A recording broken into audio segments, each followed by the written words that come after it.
Assalamu alaikum dear viewers, welcome to my channel, and in today's session I'll discuss on preposition in detail, and as well as I'll talk about its comparison with some other prepositions, because mostly students they are confused while using prepositions because there is a slight change between on and some other prepositions. So this video will die down your confusion and you will feel comfortable while using prepositions. So you have to watch the video till the end, and let's discuss on preposition. Preposition on we can use on these different occasions. The first one is to talk about days. So with days of the weeks we use on preposition. Suppose we play football on Sunday. So here I have mentioned the day of the week. So with the day of the week we use on preposition. The second one usage is when we talk about dates. So we also use on preposition with dates, but you have to be careful that if suppose you didn't mention the date and you're just talking about months, so only with months, then you would not use on preposition. So there's the slight difference between on preposition and preposition. So only with the name of the months you will use an preposition. Let me expand with example. He was born on 5th April. So with date, here I mentioned date, so with date we use on preposition. But if I drop the date from this sentence, so only month name will remain and only with the name of the month we'll use an preposition. Then I can say that he was born in April. So there's the slight difference between an and on preposition. The third usage is when we show location on roads, on streets, or on avenues. So we use on preposition with these things.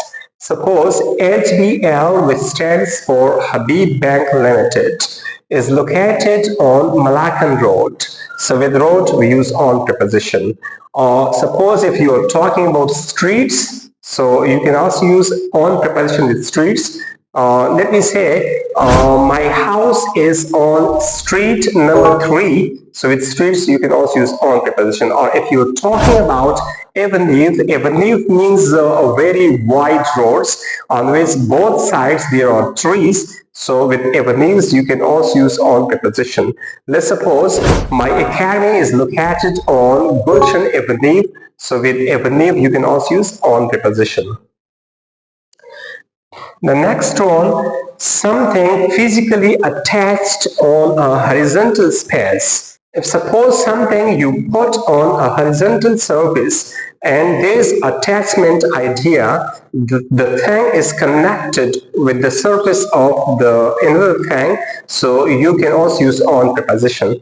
Let's suppose the book is on the table. So the upper surface of the table is horizontal and the book you put on the horizontal surface. So for such touching idea, you can also use on preposition. The next one is with spacious transport. You can also use on preposition with spacious transport. Spacious transport means that such a transport which is very spacious inside and you can move freely inside the transport.